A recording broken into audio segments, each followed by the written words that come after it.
নমস্কার বন্ধুরা, আমি ঋত্বিক আর আমাদের চ্যানেল ভবিষ্যৎ দৃষ্টিতে সকলকে স্বাগত। বন্ধুরা, কেতু যখন অবস্থান করে ষষ্ঠ ভাবে, অর্থাৎ এখানে যখন কেতুদেব অবস্থান করে, ষষ্ঠ ভাব হলো রোগ, ঋণ, প্রতিযোগিতা, শত্রু এবং ডেইলি রুটিনের ভাব। যখন মোক্ষ ও ত্যাগের কারক গ্রহ কেতু এই ঘরে অবস্থান করে, তখন এটি জাতককে একটি অদ্ভুত শক্তি প্রদান করে। জ্যোতিষশাস্ত্রে একে অত্যন্ত শুভ এবং শত্রুহন্তা হিসেবে ধরা হয়। আপনাদের সামনে শত্রু দাঁড়ানোর সাহস পায় না। আপনার বিরুদ্ধে কেউ ষড়যন্ত্র করলে সেটা বুমেরাং হয়ে যায় আর তার নিজের কাছেই ফিরে আসে।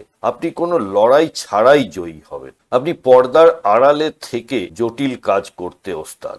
আপনার কাজের ধরন রহস্যময় কিন্তু অত্যন্ত নিখুঁত হয়। শারীরিক বা মানসিক কোনো সমস্যা আপনাকে কিন্তু সহজে কাবু করতে পারে না। আপনার রোগ প্রতিরোধ ক্ষমতা হয় সাধারণের থেকে বেশি। আপনি মানুষের সেবা করে শান্তি পান, কোনো রিটার্ন ছাড়াই, কোনো বিনিময় ছাড়াই। অন্যের পাশে দাঁড়ানোই আপনার আসল ধর্ম। আপনাদের যাদের ষষ্ঠ ভাবে কেতু রয়েছে, তারা জীবনে কি ধরনের অনুভব করেছেন যদি আমাকে কমেন্ট বক্সের মাধ্যমে লিখে জানান। আপনিও যদি কেরিয়ার বা রিলেশনশিপ বা যে কোনো সমস্যায় ভুক্তভোগী হয়ে থাকেন, তাহলে জ্যোতিষীয় পরামর্শের জন্য ভবিষ্যৎ দৃষ্টির সাথে যোগাযোগ করতে পারেন।